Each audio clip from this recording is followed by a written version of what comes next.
What is up, people of the internet? It is me, Real American, back in with a new video, and today it is time that we discuss the state of Florida and answer the question, how? How did a state that in the year 2000 was decided by under 537 votes become not only a leaning Republican state, but in 2022, a Republican stronghold? How, in just a couple years, did the purple state of all purple states transform in a Obama plus one state to a Trump plus, 3.5 state just a couple years later in a fairly democratic environment? What changed to turn the state of Florida from this to this? And this isn't, a one-off fluke like many people think. It's consistent. Every statewide election in Florida virtually had the same result in 2022. And there is something happening in the state of Florida. It's time we discuss how. How did this state go from this to that? Now, before we continue today's video, I hope you enjoy these type of videos. If you do, smash the like button down below, subscribe, share with your friends, hit that little bell, follow the Twitter account in the description down below. Guys, go follow Real American Politics on Twitter. We got those followers numbers up big time. Of course, go follow the Rumble page down below for exclusive content. And of course, join the channel today. Guys, just for $3 a month, you could join Real American, which is a phenomenal deal, as to help support the daily content we all know and love. You love the daily content? Well, this is the best way to support it. So I hope and recommend you join the channel today. Alright, let's get into it. So, like I said in the intro, the state of Florida for many decades was the definition of a purple state. Now, down ballot, Florida kind of leaned to the right for governorships and all that stuff for the past, 20 years or so. But at the federal level, it's always been purple. And this is best demonstrated by, 2012. You see, Obama won the state by a point.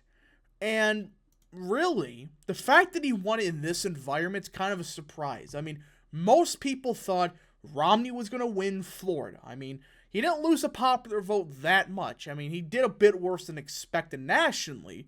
But most people thought, okay, he's going to win the state of Florida. But he didn't.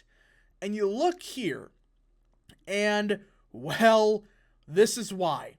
Look at some of these numbers in, Miami-Dade. These are pathetic. And quite frankly, this crap right here alone caused the state to not go to Romney. In 2008, McCain only lost the county by 130,000 votes. In 2012, 208,000 vote gap between Romney and Obama. That's a large gap. That makes up basically the entire margin of victory in the state of Florida. But here's the thing, though. You look at places like Tampa and Pinellas, and, he did a bit better than McCain in these counties. He did better than McCain in Orange. He did actually a bit worse than McCain in Osceola. He did a bit about the same in Jacksonville area. But what I think really did it in, we have turnout data to prove this, was look at the Panhandle. You talk about why you lost. Some of these margins of Panhandle were pretty pathetic, even back then. You look at some of these places, yes. You look at a place, like Jackson County, Florida. It did shift to the right. But here's the thing, though. It only shifted to the right because of lower turnout. That's the key. There was a lower turnout than expected in the Panhandle, and that's a chunk of the reason why Obama did carry. But it really, the two bigger counties of Miami and Osceola were the two counties that you could say mathematically did put Obama over the hump. But still, he did good enough in Palm Beach. He did good enough in the Tampa area. Just he did not get the working class turnout that he needed in the Panhandle. If he would have gotten it, he would have won in spite of doing that bad in a couple of those counties. But then 2016 happened, and this was the first sign that something was happening. Now, Trump was claim to be, people say that Trump is hated by Mexicans, he's hated by Hispanics, yada yada. And while, yes, he did a bit worse than Romney in Miami-Dade. You look here, Romney got around 37, 38% of the vote. Well, Trump, he got 34%. And many people thought, when they started seeing those results, they thought it was over. But you know what happened? He did worse in the Tampa area. He did way worse in the Orlando area. He did worse in the Jacksonville area.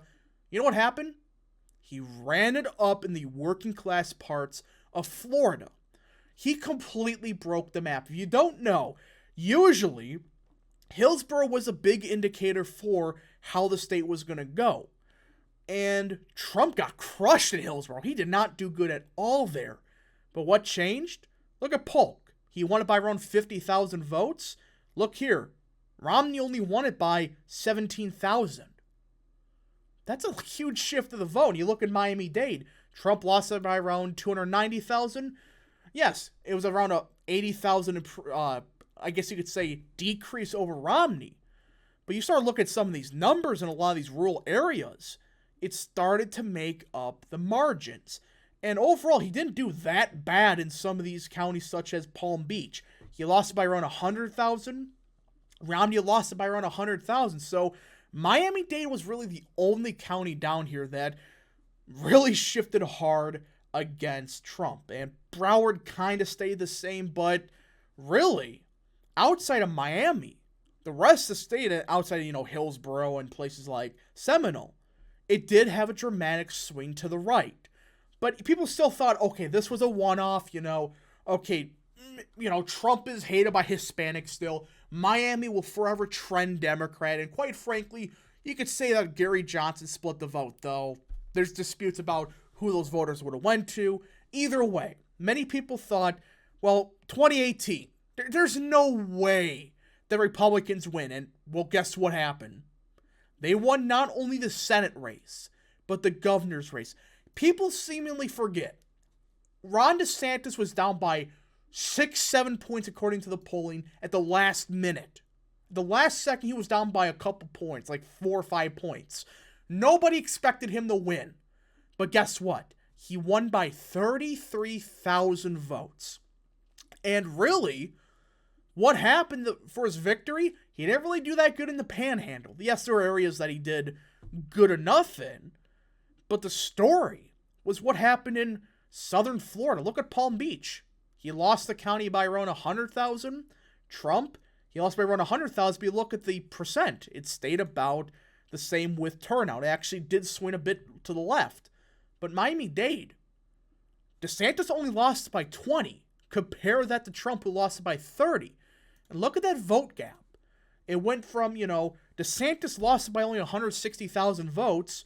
Trump lost Miami-Dade by 300,000.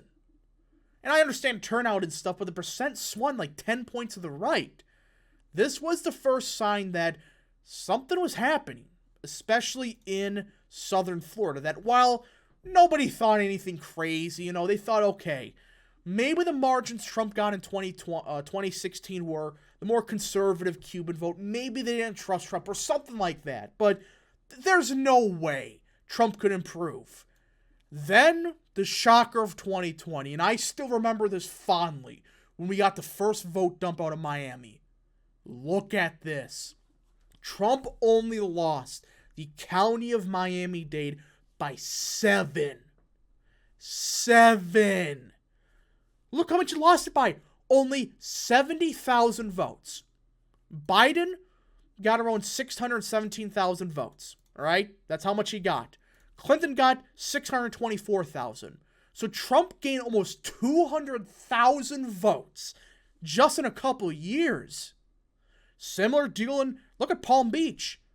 Trump was at 334,000 in 2020. You look at 2016, he was at 272,000. The margins got closer. Look at Broward. Oops, right there. Look at Broward.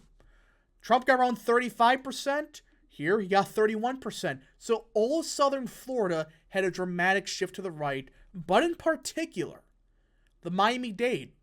Why? Cubans. Cubans, Venezuelans to a lesser extent, but mostly Cubans.